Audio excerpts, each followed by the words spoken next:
नमस्कार, down the memory lane के इस एपिसोड में आप सभी का स्वागत है। आज हमारे साथ हैं एसीपी श्री सतपाल पवार जी, जिन्होंने ईयर 1989 में as sub inspector Delhi police को ज्वाइन किया। 2012 में वो इंस्पेक्टर के पद पर प्रमोट हुए और 2018 में ही गॉट प्रमोटेड एज एसीपी। उन्होंने दिल्ली पुलिस को करीब 36 साल अपनी सेवा के दिए। आइए जानते हैं उनके इस सेवा के सफ़र के बारे में। नमस्कार सर। नमस्कार सर, आपका शो पर बहुत बहुत स्वागत है। सर, आपने इतना लंबा सफ़र दिल्ली पुलिस को दिया है। दिल्ली पुलिस को ज्वाइन करने की जो प्रेरणा थी वो आपको कहाँ से मिली?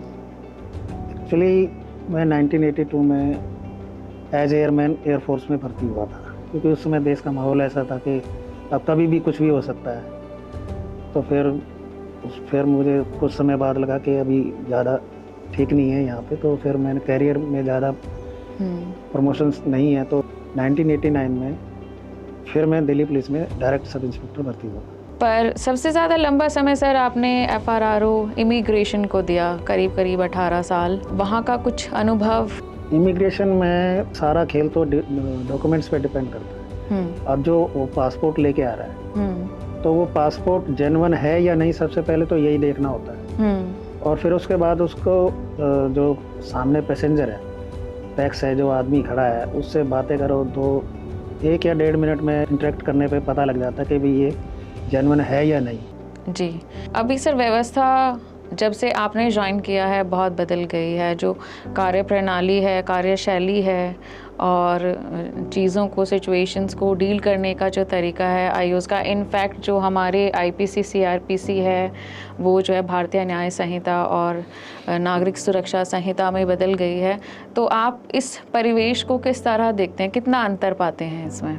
कानून में तो ज़्यादा परिवर्तन नहीं हुआ है, लेकिन जो कानून ऑलमोस्ट वही है। जो कानून IPC में थे वही BNS में और एविडेंस एक्ट में भी वही हैं। बाकी कानून तो वही है, बस वो सेक्शंस का फ़र्क हो गया है। अब 302 था तो वो 103, 102 पे उस पे आ गया 103 पे।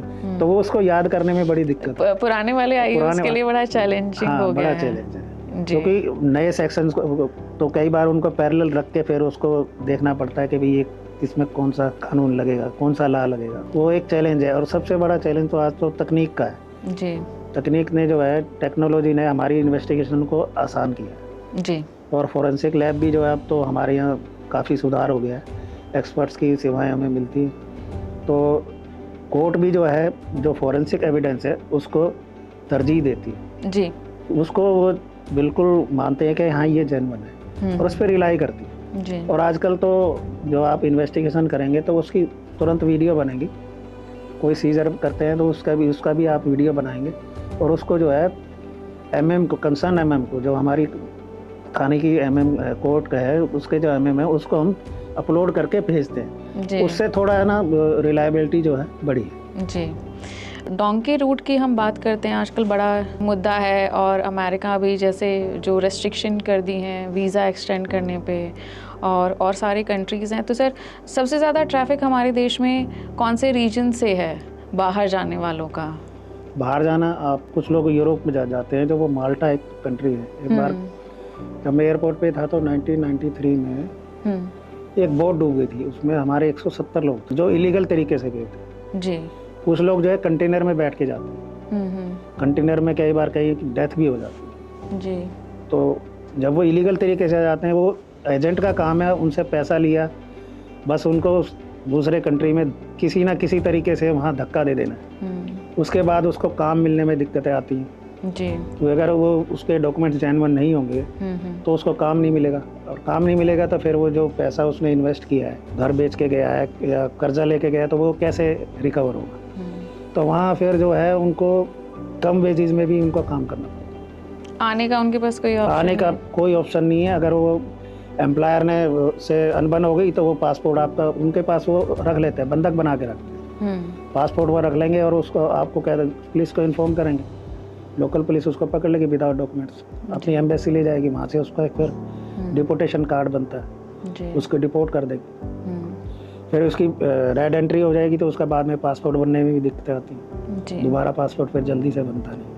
जी, बहुत लोग बाहर जाते हैं तो उनके दिमाग में कुछ या तो उन्होंने कभी अपने आसपास के जो परिवेश है उससे लोगों को जाते हुए देखा होता है, मूवीज़ में देखा होता है, और एक हमारी एक सोच होती है कि बाहर देयर आर ग्रीनर पास्चर्स, बहुत अच्छा है।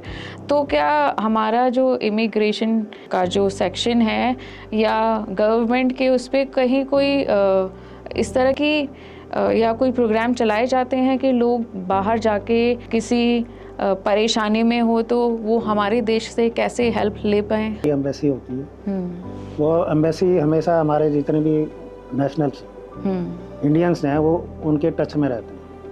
इवन क्या कि जैसे अब पासपोर्ट भी अगर हमारा वहाँ एक्सपायर हो गया तो एम्बेसी में जाते हैं, वो फिर वो पासपोर्ट को रिन्यू करते हैं, वो भी यहाँ से वेरिफिकेशन के बाद। अगर वो जेन्युइन है तो वो उसका पासपोर्ट वहाँ से वो फैक्स करेंगे और यहाँ से डिटेल लेंगे, लोकल पुलिस से भी क्लियरेंस लेंगे। और हमारा यहाँ दिल्ली में होता ही है कि सबका रिकॉर्ड पुलिस ब्यूरो में होता है, तो वहाँ से उसकी डिटेल आईबी के पास होती है कि ये बंदा जेन्युइन है या नहीं है, इसको आने देना है या जाने देना है या नहीं जाने देना है। अगर वो फेक है, किसी इलीगल तरीके से गया है, तो वो डिटेक्ट हो जाता है वहाँ, फिर उसको डिपोर्ट करते हैं। एम्बेसी जो है उसका फिर डिपोर्टेशन कार्ड बना के उसको फिर इंडिया वापस भेज देते हैं। जी सर, आप FRRO के बाद सिक्योरिटी भी आप करीब 9 से 10 साल आपकी पोस्टिंग रही है। अभी आप वर्तमान में जो ACP सिक्योरिटी यूनिट में वाइस प्रेसिडेंट कारकेड के कमांडर हैं, और इससे पहले आप राष्ट्रपति भवन में भी सिक्योरिटी कमांडर रहे थे। ये किस तरह की ड्यूटी है और इसमें किस तरह के चैलेंजेस हैं जो आप फेस करते हैं? इससे पहले मैं CM सेक्रेटरीट में भी रहा हूँ 5 साल। जी। दिल्ली सेक्रेटरीट जो है तो उसमें CM की जो सिक्योरिटी होती थी और बिल्डिंग की सिक्योरिटी वो भी मेरे अंडर थी। तो मैं वहाँ पे इंस्पेक्टर था, तो 2013 से 2018 तक 5 साल वहाँ भी रहा। जी। तो हमें यही देखना होता है कि जो जेन्युइन आदमी है और जो जेन्युइन गाड़ी है जी, सिर्फ उसी की एंट्री हो। क्योंकि कुछ लोग जो है ना किसी ना किसी तरीके से उस ऑफिस प्रेमिसेस में घुसने की कोशिश करते हैं, फिर अंदर जाके फिर वो हंगामा करते हैं जी।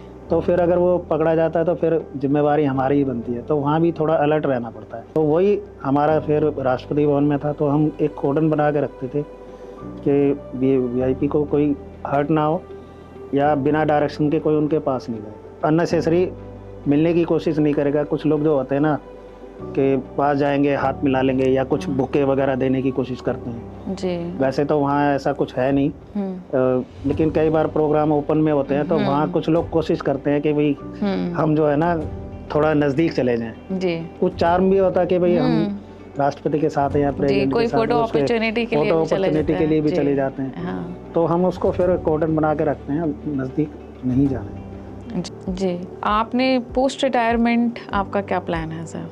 अभी तो मैं सोच रहा हूँ कि पूरा वर्ल्ड देख एक्सप्लोर करूँगा कि कहीं घूमने के लिए निकल जाऊँ जी। और जो हमारी अभी वर्तमान में जो जनरेशन ऑफ ऑफिसर्स हैं, आप नोटिस करते होंगे कि जब आपने ज्वाइन किया था और अब जो नई जनरेशन है उसका टेम्परामेंट, उसका चीज़ों को देखने का, डील करने का बड़ा अलग तरीका है। तो इसके बारे में आपके क्या थॉट हैं? How different they are from you? फ़र्क तो ज़्यादा नहीं है, लेकिन फ़र्क सिर्फ तकनीक का है। अब जो ऑफिसर्स आ रहे हैं वो वेल क्वालिफाइड है, तो तकनीक, क्योंकि आजकल जो इन्वेस्टिगेशन है सारी टेक्निक पे डिपेंड करती है, तो उनको भी पुलिस में भी ज़्यादातर डॉक्टर हैं या इंजीनियर हैं, कंप्यूटर एक्सपर्ट्स हैं, और तो और LLB वाले लोग भी हैं, वकील भी हैं, तो दिल्ली पुलिस में भर्ती होते हैं सब इंस्पेक्टर लेवल पे भी और अपना ACP लेवल से हायर रैंक पे गजेटेड ऑफिसर भी जब भर्ती होते हैं। तो फ़र्क तो आया है, उनसे इन्वेस्टिगेशन में भी मदद मिलती है। एक आदमी जिसने हमने कंप्यूटर नहीं सीखा था कभी, 30 साल बाद हमने कंप्यूटर सीखा जी। तो पहले तो कंप्यूटर होता ही नहीं था, टाइप राइटर भी जो है वो पुराने ज़माने के होते थे, वो तो हाथ से टाइप करते थे। अब तो कंप्यूटर में तो अपना कितनी बार भी आप करेक्शन कर लो, सेव कर लो, उसको डिलीट कर दो, कहीं और भेज दो, प्रूव कर दो, उसको दोबारा अगर बनाना है तो करेक्शन भी हो जाएगी। लेकिन उस पहले ऐसा नहीं था, और सबसे ज़्यादा टेक्नोलॉजी का ही फ़र्क जी।